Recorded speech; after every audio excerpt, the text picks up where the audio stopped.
Timeline, 5000 ans d'histoire, Richard Fremder. Tout est calculé. Et l'attention de Philippos est alors portée sur des bassins disposés à intervalles réguliers autour de la piste.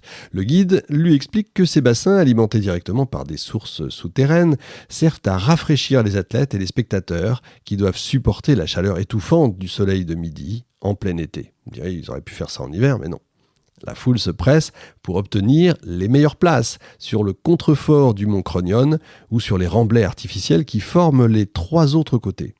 Et inutile de chercher une place confortable, il n'y a pas de gradin. Les seuls qui disposent de sièges sont les Elanodis, donc les juges, hissés sur une estrade de pierre sur le versant méridional de la piste. En face d'eux s'assoit la prêtresse éléenne de la déesse Déméter, Caminée, qui elle aussi quand même a droit à sa place honorifique. Autour de nos amis, c'est la bousculade. On attend jusqu'à 40 000 spectateurs. Un vieil homme qui avance difficilement, appuyé sur sa canne, cherche désespérément, par exemple, un endroit où s'asseoir. Mais tout le monde le repousse sous les huées et les railleries. Attristé, il se dirige vers la zone où se sont regroupés les visiteurs venus de Sparte. L'accueil est diamétralement opposé à celui des Achéens. Presque tous les hommes se lèvent et souhaitent lui laisser la place en s'adressant à lui avec respect.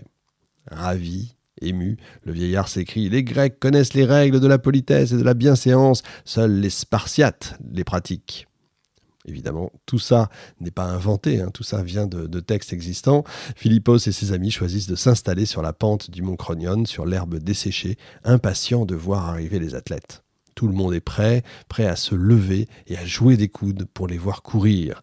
En attendant, le guide se lance dans une explication enflammée des origines des concours olympiques. La tradition fait débuter les Jeux le 1er juillet 776 avant notre ère, qui constitue la première année de la première Olympiade et plus tard le point de départ du calendrier grec.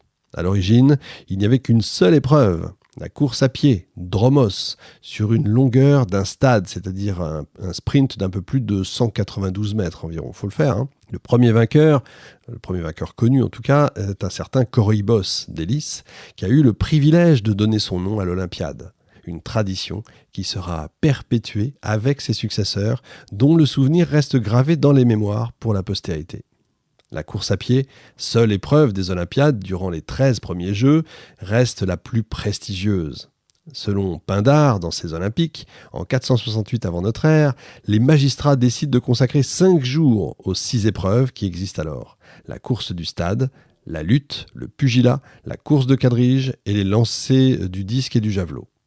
La liste s'allonge au fil du temps et finit par compter jusqu'à 18 compétitions réparties sur les 5 jours. L'ordre des épreuves n'est pas fixé, une fois pour toutes on va dire, et change selon les Olympiades, et les témoignages des auteurs antiques divergent en ce qui concerne le contenu de chaque journée. C'est assez intéressant, ils n'ont pas vu les mêmes choses. Les matinées sont consacrées au sport léger, les courses, et les après-midi au sport lourd, les divers types de combats par exemple. Il s'agit de compétitions individuelles, connues grâce au texte, au registre public et à l'épigraphie. L'objectif, c'est de gagner. Les athlètes sont groupés par catégories selon leur âge. D'abord les garçons, qui sont ceux qui n'ont pas encore le poil au menton, puis les jeunes gens susceptibles de porter les armes, les épheboy, les éphèbes, de 18 à 20 ans, et ensuite les hommes faits, andress. Les concurrents sont répartis en 2 classes d'âge, celle des juniors, des adolescents âgés de 12 ans ou moins, et celle des adultes à partir de 18 ans, réunissant les éphèbes et les hommes faits. Des concours sont progressivement créés pour les plus jeunes, comme la course et la lutte, ajoutés au programme lors de la 37e Olympiade, en 632 avant notre ère. Pendant les épreuves éliminatoires, les concurrents affrontent leurs adversaires selon le tirage au sort. Les vainqueurs vont en finale. Les concours de vitesse en course à pied sont les plus anciens. Les athlètes doivent courir une longueur du stade, c'est-à-dire 192 mètres. Et puis, lors de la course diolos, ils doivent effectuer 2 fois la longueur du stade, c'est-à-dire un aller-retour après avoir tourné la borne. Introduite pendant la 14e Olympiade en 724, cette course est l'équivalent de notre 400 mètres aujourd'hui. L'épreuve suivante, le dolikos, le long stade, est une course plus longue encore, qui va de 7 à 24 stades. Là, on est proche de 1500 ou 5000 mètres modernes, ajoutés en 720 avant notre ère. Vient ensuite l'oplitodromos, la course en armes, telle qu'en pratiquent les hoplites, les boucliers, casques, jambières, etc., sur 2 longueurs de stade. C'est la dernière épreuve des Jeux. Et par souci d'équité des équipements, 25 boucliers ronds du même poids sont conservés en permanence dans le temple de Zeus à l'intention des concurrents. Cette course correspondrait, si vous voulez, à une épreuve de demi-fond avec handicap. La journée se termine avec le pentathlon qui se déroule sur une seule après-midi. Il comporte 5 épreuves, pent en grec, la course du stadion, le lancer du disque et du javelot, le saut en longueur et la lutte. Les athlètes, eux, sont orientés selon leurs caractéristiques physiques, en plus de leur âge. Un bon coureur du dolichos, la course de fond, doit avoir les épaules et le cou solides, les jambes maigres, légères, parce que les mouvements des bras aident celui des jambes, qui servent d'ailes. Les coureurs du dolichos ne bougent les bras que vers la fin de la course. Le reste du temps, ils ont les bras tendus, en avant du corps. Ils ont donc besoin d'épaules plus solides. Essayez de le faire, vous allez voir. Faites ça déjà sur 100 mètres, vous allez comprendre. On le sait grâce à Philostrate et son ouvrage de la gymnastique. Ces athlètes participent au pentathlon et à la course du stade. C'est à l'époque archaïque que sont créées des épreuves destinées aux plus jeunes, entre 12 et 18 ans donc, notamment de course et de lutte. Et comme les athlètes adultes, ils ont le droit à leur statut et à une inscription indiquant dans quelle discipline ils ont été vainqueurs. Les athlètes vainqueurs aux 4 grands jeux dans la durée d'une même Olympiade, périodos, sont appelés des periodoniques, comme le célèbre Milon de Crotone, qui l'a été quand même 4 fois de suite.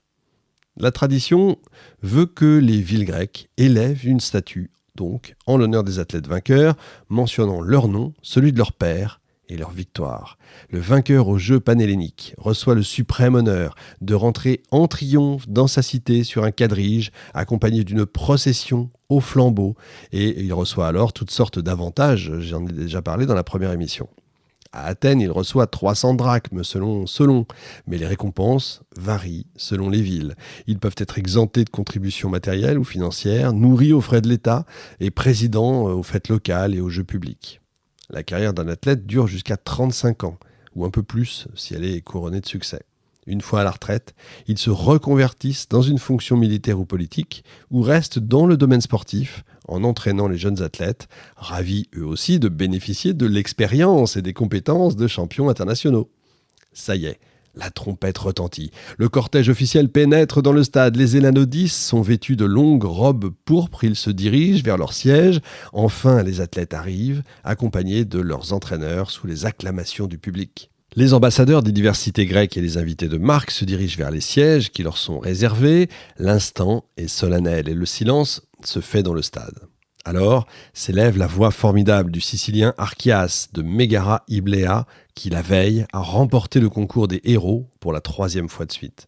Il s'avance et ordonne que les coureurs du stade se présentent.